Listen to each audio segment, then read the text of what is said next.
And welcome, folks, to another edition of the Michigan Recruiting Insider. We are live in studio, doing it a little different today because we've had several in-studio guests, starting with Michigan Athletic Director Ward Manuel, who was in the studio today. He was a little fiery, or was I a little fiery? I think I was a little fiery, and he was just responding to me. I was a little fired up about Michigan. Getting that 5 seed inexplicably. Little home cooking. You know, that home cooking applied to North Carolina, but it didn't apply to Michigan. But I digress. And then after that, we had a couple of recruits come through. Joey O'Brien came through.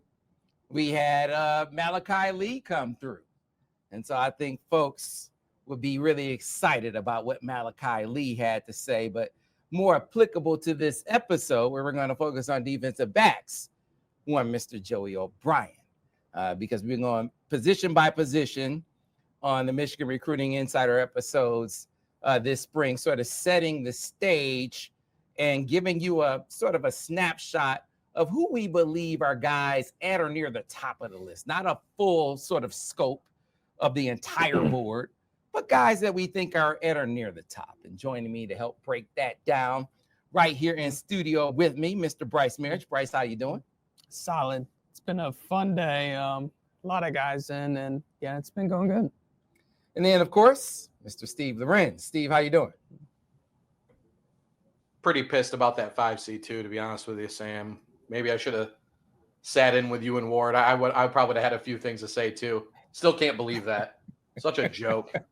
So anyway, but otherwise, weather's turning, recruiting's really heating up big time. So a lot for us to talk about.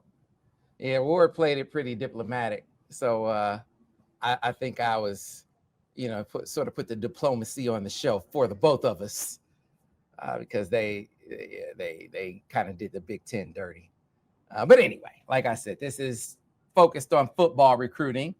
And again, focused on defensive back recruiting. And listen, if there's a theme to this position, it's the same theme that applies overall to spring recruiting. And I think you guys would agree, Brice and Steve, that this is an unprecedented run of recruiting visitors. Never in the history of Michigan recruiting, at least insofar as I've been covering it, have they had a visitor list like this. It is elite, beyond elite, beyond elite. Like every single position, top tier guys visiting every single week.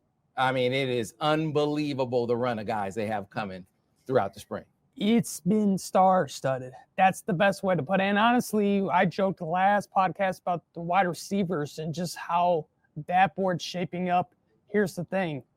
Like I said, last podcast, there's an NIL board and there's another board. And you're going to see on this podcast, Michigan for sure has that NIL board, and they have some top-tier elite prospects at the defensive back position. I'm excited to talk about all of them, Sam. Yeah, man. I think the NIL board is a great way to put it, Brice. I think he did a great imitation of you, Steve. I said, do your best Steve impression when I mention this name, Brice. Like when I throw out the number one guy at the position or the number two guy at the position, like I threw the name Calvin Russell out before his visit was set, and Brice was real skeptical. Like I threw his name out and I said, Brice, they think they're going to get Calvin Russell on the visit. He's like, Sam, I don't know, Sam. I don't know.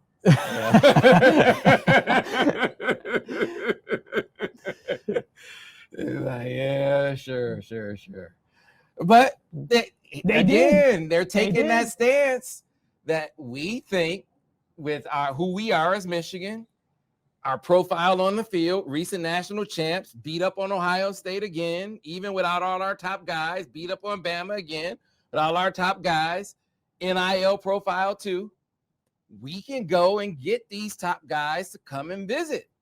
And case in point, Calvin Russell on campus right now, and they're taking that same posture, Steve, when it comes to these defensive back recruits, which we're going to get into.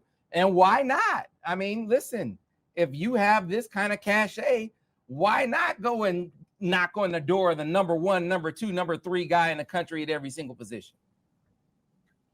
Yeah, I think we had mentioned a few episodes ago. I've always thought Michigan was that program that really checked off. It used to be, well, Michigan checks off every box except they hadn't gotten over the hump against Ohio State. They hadn't won a Big Ten championship. Now they've done that then and some with the national championship you mentioned 4 years in a row, beating Ohio State.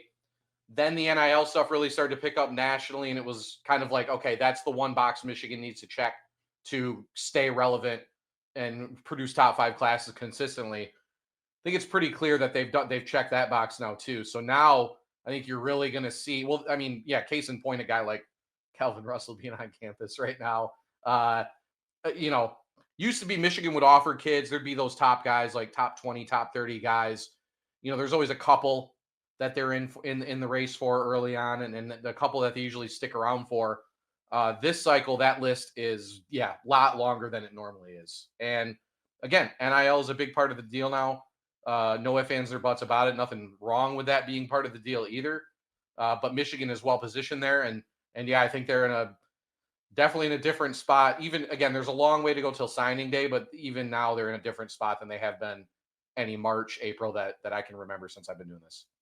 Unique things about this position, guys, as we sort of set the stage, and we'll probably run through this position quicker than the other spots, because I don't think that they entered this recruiting cycle as like the childhood fave or like with recruiting ties that led them to be the leader for any guy at this position.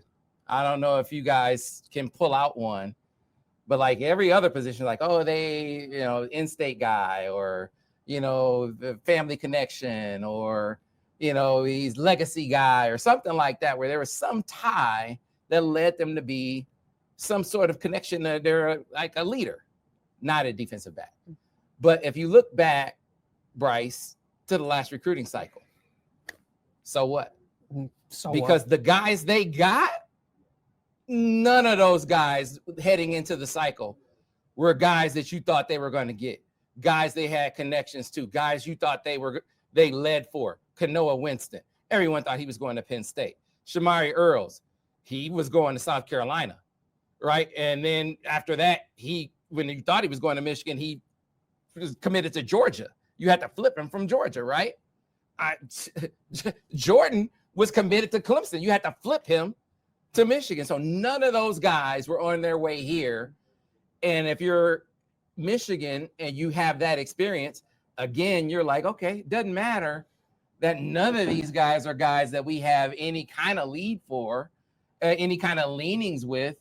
We can get these guys if we get them on campus. I think that's the posture that they have with these guys right now, Brice. Absolutely. And I think the other thing, too, to know, Lamar Morgan can flat out recruit. He's shown the chops to get it done on the recruiting trail. He's shown the ability to go anywhere in the country. You mentioned a couple of those guys, Elijah Dotson, they flipped from Pittsburgh, right? That's a local kid. But even a guy that they didn't flip last cycle, Jane Sanders from Texas. He could have went to any Texas school, essentially, decided to come all the way up north to Michigan. So I think that speaks volumes. He also showed the ability to develop these guys. And that's another key aspect when it comes to recruiting. And I think that's going to help them on the trail. Yeah, so let's just start off first with a guy who we've already had in studio. And this is maybe a guy who they have the best shot at, didn't enter the cycle as a leader, but we feel like maybe he's a really kind of a Michigan guy based on our interaction with him, right? That's, you think about it, Jordan Thomas. Doesn't he just feel like a Michigan guy, Steve? Just based on his demeanor, his temperament, the things that he talks about, his connection with Lamar Morgan, just all the pieces to the puzzle that seem to make this guy tick seem like they line up with Michigan. Not to say that he's a lock for the maize and blue or anything like that, but if there's a guy that they have the best shot at, it feels like it's him. Yeah, he's astute, right? I mean, we've been doing this how long? You could, like you said, you could always just tell And a lot of times it only takes one interaction to know if there's a guy where you're like, okay, as long as Michigan's recruiting this kid, they're going to be in it until the end, right? The one I always go back to is Michigan's offensive line coach right now. I remember talking to Grant Newsome being like, Michigan's going to be at least a top 3 school at the end of his recruitment. And that was after one conversation, right? There's always those impressions, what they're looking for, even sometimes like how they carry themselves. Cause we know Michigan's also looking for a certain type of kid too. So yeah, he fits. He's like that guy that checks off every single box for Michigan at the defensive back position. And yeah, we talk about the off the field stuff, but is on the field as well, right? So I think he just got a nice bump in the composite, I believe. But either way, whether he didn't or not, this is a top guy for Michigan, has been. And yeah, he'd be like what we call like a tip top guy. Like they're going to swing they're going to take a swing at a lot of big names, but he's a guy that's going to be a take throughout and is a guy that's going to get a ton of effort from multiple coaches on the staff for sure. Well, we had Jordan Thomas in studio. Producer Lance was here for that. And so here is a snippet for those who missed that interview with Jordan Thomas. Here's a little of our interaction with him. Let's get into your game, Jordan, your game and influences. If you are a coach or a scout in the stands, you're watching Jordan Thomas on the field, who would you compare yourself to? Is there a player in college or the pros that you would compare yourself to or you try to emulate? I could compare myself to Will Johnson, Jabril Peppers. Okay. I see myself as a game changer, a versatile athlete with position flexibility, just a game changer in general. I know those two guys really, really well. Covered Jabril in high school. He's from Jersey. Yeah, I know. Went to see him in high school, going back to his junior year. When I started to go see him in high school, I've known Will since he was in middle school. Oh, wow. So, okay. Know him real. And what reminds me of him with you is he is a very cerebral player, and people get it twisted. They think he's just a smart guy. And then they get on the field and realize he's a superior athlete too. Absolutely. So he'll outthink you, and then he'll beat you by freaking you with his athleticism too. That's another thing that separates me from most athletes is that I play with intelligence. I just don't go on the field because it's something that you rep over. I watch film, study it, and I just use my IQ on the field so I could, analyze what type of routes they're doing, the route combinations, the route concepts, and it helps me become a better teammate for my teammates so I could, educate them on what's going on, communicate them on the play, like what's about to happen, and it just helps me overall. And so, Brice, you were here for that. I mean, I know you thought Michigan came out of that, at least ahead of where they were before he came for that visit. Absolutely. And I think too with Jordan, what stood out to me about that interaction was when you asked him, who would you compare your game to? He mentioned Will Johnson. And that's a guy he said he studied tape on. He loves his game, and he sees a lot of himself in Will. And so I think for Michigan, that's the easiest selling pitch. You have a guy who's going to go in the top 10 picks in April, and you can easily sell that to a guy like this, right? Again, you mentioned the high academics. He's got a high football IQ. He comes from an athletic family. He can do a lot. And at the end of the day, too, this is a guy that he's in a footprint that Michigan has recruited pretty well in New Jersey. They've shown the ability to land several guys. He will be back up on campus April 15th. That's a key visit, I think. And I'm not saying they can seal the deal, but I think they can get to that position where they might be tough to beat. They can stack another, good visit. Yeah, I think so too. Ohio State in there. I mean, there are some other schools that they're really duking it out with, Notre Dame. There's some other schools in there. But I really like what Michigan, the work that they've done there with Jordan Thomas. Now, Joey O'Brien. That's one that they had him on campus for the barbecue. He was back for this visit. He's setting up an official. So that'd be 3 times. If Michigan is able to pull this one off, I think that would be a worse gut punch for Penn State than Kanoa Winston, because everyone had Kanoa Winston because his cousin KJ was there, so everyone had he's gonna follow his cousin's footsteps, right? Naturally. And when Michigan turned that one around, he's like, how the hell did they do that? He wanted to blaze his own trail. But I think this one is even more entrenched. The belief, Steve, that people have that this guy is going to be a Nittany Lion. He's an in-state guy. He hasn't been many places. Like, yeah, he's just gonna go to Penn State. He even alluded to that, Brice, that people just think that's where I'm supposed to go. And with Michigan, you could kind of feel that he's had to warm up to it. It wasn't a place that he came and he was blown away the first time. But it also feels like they're kind of wearing him down a little bit. So, I mean, maybe between this visit and getting him back on an official, this is a guy that they could bring their way. But clearly, this has been an uphill battle with Joey O'Brien. And that's the key. Can Michigan get up Joey O'Brien for a third time, right? He's got officials he mentioned to us, Sam, to Clemson, Oregon, Penn State, Notre Dame, and Tennessee. And he's working on making one to Michigan. If that happens, Michigan has a great opportunity to not only impress him, but kind of move up that leaderboard. Right now, in my opinion, I think this is a Penn State Notre Dame battle. That's just me. And I get the vibe Penn State is the leader. He didn't say to us when you asked him point blank, you said, hey, there's a lot of rumblings out there that maybe you want to stay home. And he smiled and said, I don't know. I don't know yet.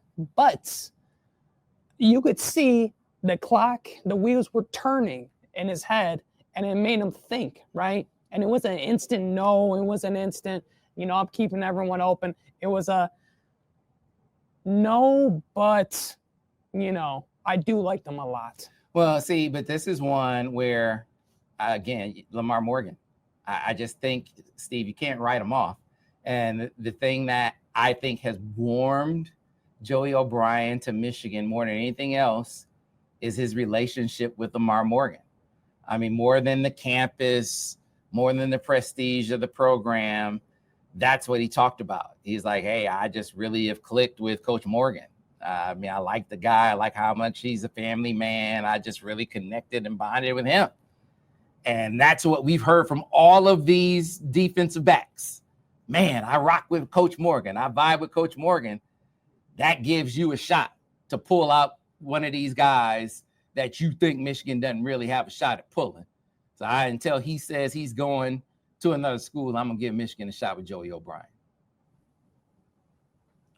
Yeah, I'm thinking it probably took them some persistence to get him up for this visit too, because it really felt like Michigan was like not really much of an option in this one. I think him setting the visit was a little bit of a surprise based on how his recruitment has played out so far, but that's the importance of getting guys up for visits is you can get more face time with them, work on getting that official visit and go from there.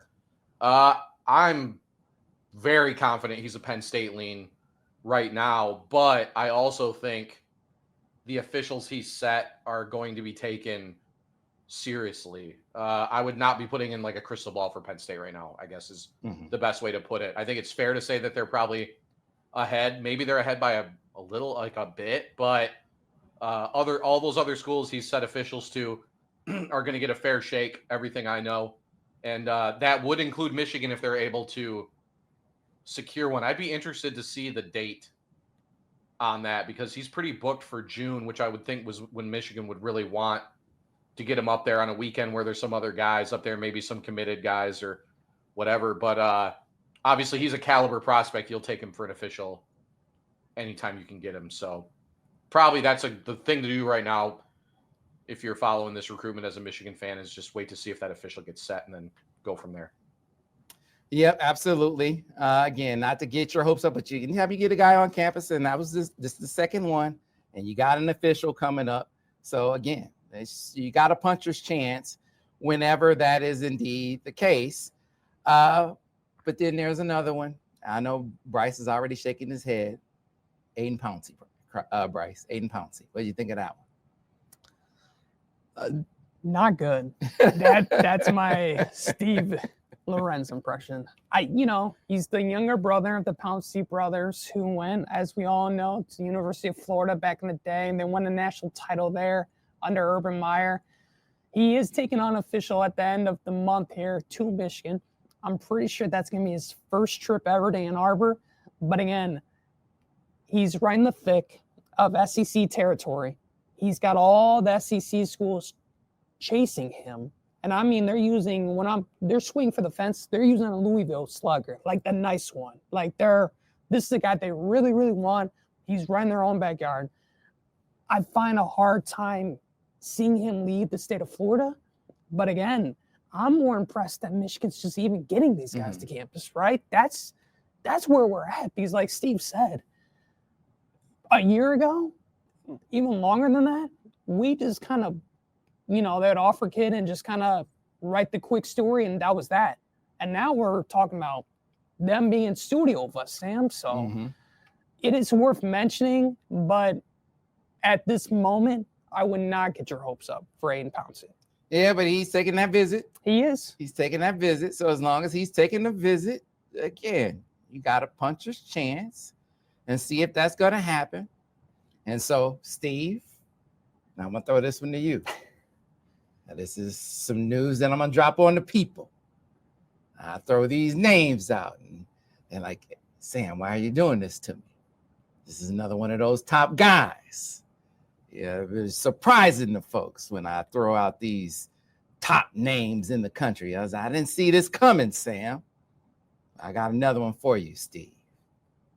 He is one of the top cornerbacks in the nation. He has an unofficial visit set for Michigan. Out of Sarasota, Florida, Booker High School, the number 2 cornerback, Chauncey Kennon. He is 6'1", 175 pounds, number 28 overall. Steve, what do you think of that one?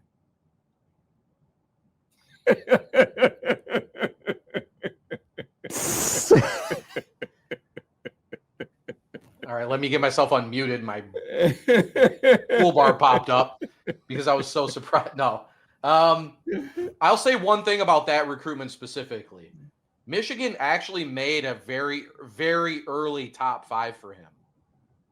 We had him listed as a top target previously. So he's definitely a guy they've been recruiting, right?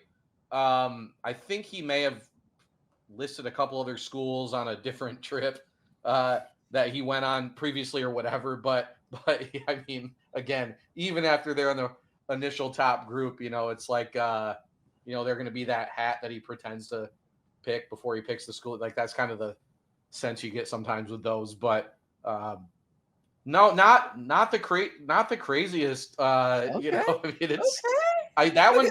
That, I mean, again, never not. Yeah, no. I mean, of the 3 guys we've talked about, I would still say I think Joey O'Brien is the one probably the longest shot. Honestly, I think they'd have an even better shot with Kennon than they do with O'Brien. I mean, O'Brien's recruitment just seems so concrete with who he was really looking at. Ayden Pouncey has an official to Syracuse, along with Miami and then possibly Notre Dame. I mean, I assume he'll take an official to Florida too, but I think that's one where Michigan can get an official. I think Florida is obviously going to be a finalist there, right? No doubt, but don't necessarily think they're a lock in that recruitment. So, yeah, I mean, like I said, it's funny to go down the list in order of rank of the guys they offered and say, hey, they're actually getting this guy up, or hey, that guy's actually coming to visit in the spring. It used to be we would sit here and be like, you'd go on the board and people just ripping the visitor lists apart. And they're like, you'd see the list for some other programs during the spring and summer and outside of like the barbecue for Michigan. But yeah, as far as March and April goes, it's insane. So in a way, I'm not really surprised at anymore. There's not a name that you can throw at me, I don't think, where I'm going to be totally blown away. But well, we'll see. But yeah. Well, we'll awesome. rapid fire Great the player. rest of these guys. We'll rapid fire the rest of these guys. Jett Washington is a guy that, Lamar Morgan has been, they've put a lot of attention on big time safety, number 2 in the country at his position, 6'5", 200 pounds, out of Las Vegas, Bishop Gorman. Now he has an official set, but not an unofficial set. So this is not how this works, right? I mean, we our time-tested, mother-approved sort of rule is you got to get an out-of-region guy or any guy on campus at least twice. So the charge for Michigan is you got to get that unofficial set. And to date, Brice, they don't have an unofficial visit set. Yeah, but this is one guy I actually have almost like a Steve stance to. I think they have a relatively quiet, good shot here. They have a kid from his school. They got Micah Capana a couple years back. They've been recruiting Bishop Gorman, where he's from, very heavily the last few cycles, especially. They haven't landed many guys, but they've been frequent flyers there, right? And I just think he's got great athletic genes. He's the nephew of Kobe Bryant. They can pitch to him too. Like when we talked about the tall wideouts, they don't have a guy that's 6'5", 200 pounds, a Kyle Hamilton per se, that can be a ball hawk back there, right? Come downhill and make that tackle. He's a one-of-a-kind Swiss Army knife sort of player. He would fit perfect, and he could be a plug-and-play, essentially type of player in the system for Wink Martindale and Sharon Moore. I think they have a decent shot. He's got over 30 offers, a lot of heavy hitters, a lot of competition. But again, Sam, if they can get that return trip this spring, who knows? Salessi Moa, Steve. Salessi Moa, a kid out of Ogden, Utah, a kid who's slated to visit here at the end of the month.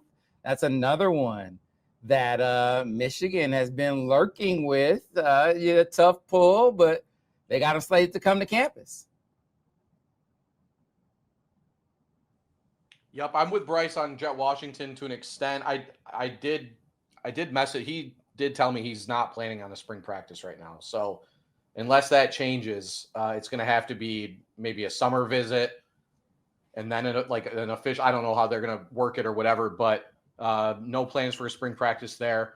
Yeah, Moa's So there have been about 9 or 10 guys, I think, that have either set visits or are planning to visit, who completely kind of came out of left field. Moa is definitely one of them. Not a guy that we'd really been on top of too heavily. I believe, Brice, did you end up talking to him at some point, right, to confirm, or was it Blair Angulo, I think, got a confirm on a visit or whatever?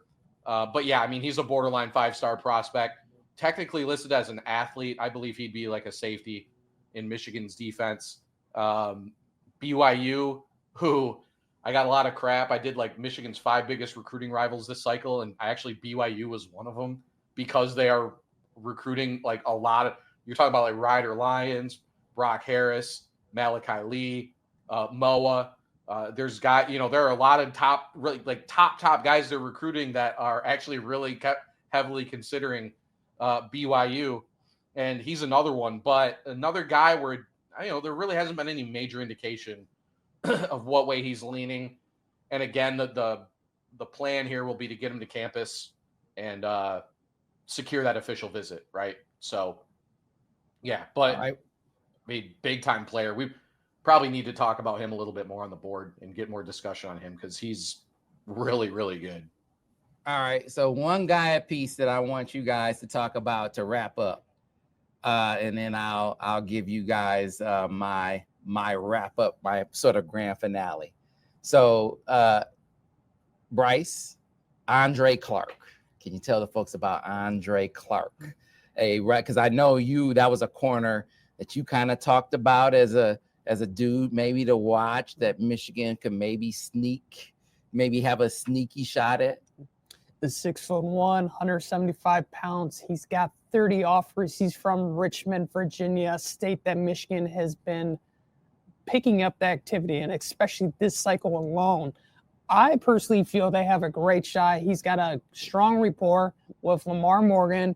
He actually was one of the guys that hit me up after they beat Ohio State. And he said, hit up Lamar Morgan, just to congratulate him and tell him how great of a job he's been doing with the defensive backs. That's not a normal thing you get from recruits to recruiting reporters, right? So a lot to like about him as a prospect, a lot to like about him in this recruitment in terms of Michigan's standing. Steve talks about some of the schools that Michigan's going against. This is another kid, that Penn State-Michigan battle sort of forming there. Again, they got some work. He's going to be coming back up this spring, so that's a positive. He's already been on campus, and I think easily we could see him come up for that OV.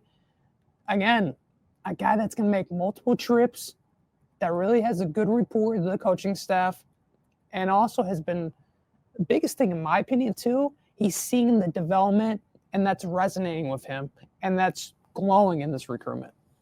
All right. And then, Steve, I just like to see Steve's reaction to big-time guys. I admit, I just want to see how he reacts to this guy. Khary Adams, Steve, number 3 cornerback in the country, number 29 player overall. He is slated to visit Michigan at the end of the spring, be at the spring game. So what about that one, Steve? Probably going to be a 5-star before the end of the process.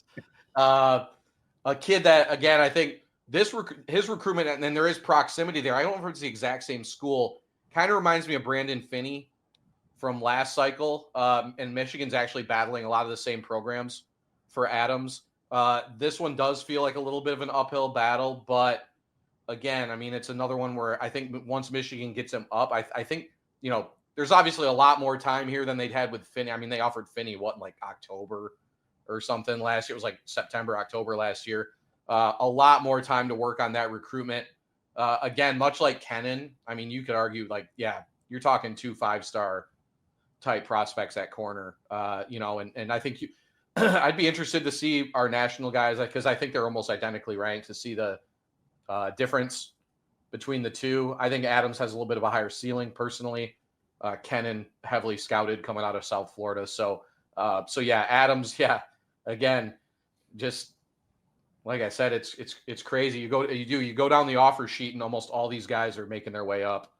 And not just for an official, like we've been trying to hammer home. It's in the spring too, for the unofficials, which in a way you could argue is a lot more important than having that early official set, because there's still plenty of time, for these guys to take an official in the summer or during the season. So another, what's he, like 34th or something? I mean, it's like, another big time player, great player. Winter eval, they offered him sometime he was one of the winter eval offers, because he bumped up to 34th, I think, in our last re-rank. He was one of the highest risers, I think, in our last re-rank. So, Michigan seeing or our analysts seeing what Michigan saw too, or I don't know, however you want to put it. So.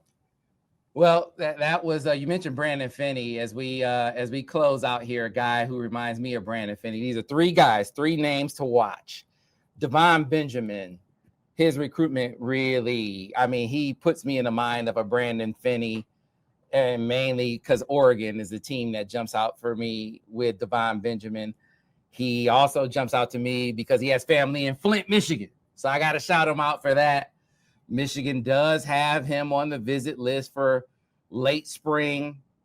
He's a guy you'll hear me talking more about. I think the family ties to the state of Michigan are what they're trying to seize upon and trying to lure him back to the state. But an Oaks Christian guy, safety, defensive back, guy who could be in the box, be it nickel, be it safety. You'll see if they can maybe lure him back to the Midwest. Uphill battle trying to do so, but you get him on campus for that visit later in the spring, and then maybe get an official. You might be able to work some magic there. So one to look at. Another one that's sneaky intriguing to me on campus this weekend. I forgot to mention this one to Brice, but a safety, Chase Calicutt. Remember this name? A guy from North Shore High School down in Houston. When I watched his tape, he might have some of the best safety tape I watched. Pulling him out of Texas, it's always an interesting thing to try to get a Texas guy out of Texas, but he's coming up on a visit this weekend. So there's definitely some interest there, right? Seems to have struck up a little bond with Lamar Morgan. So an intriguing guy to watch, a top 247 guy at 183. So keep an eye on him. And then the last one, a name that you'll like, Justice Fitzpatrick, the younger brother of Minka Fitzpatrick, going to be coming up after the spring. I hear Minka's going to be on the visit with them as well. Michigan in the mix in that recruitment. Yeah, Lamar Morgan going to be big on that visit, but I also hear he's looking for a relationship with the head coach. Because you know that the position coaches can leave, head coaches tend to stay longer, and I hear that that's going to be a big deal, the relationship with the head coach. So Justice Fitzpatrick is a guy that Michigan is in the mix for now.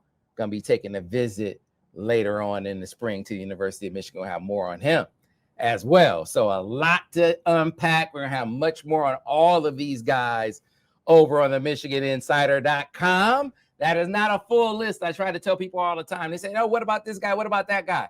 These are never full lists.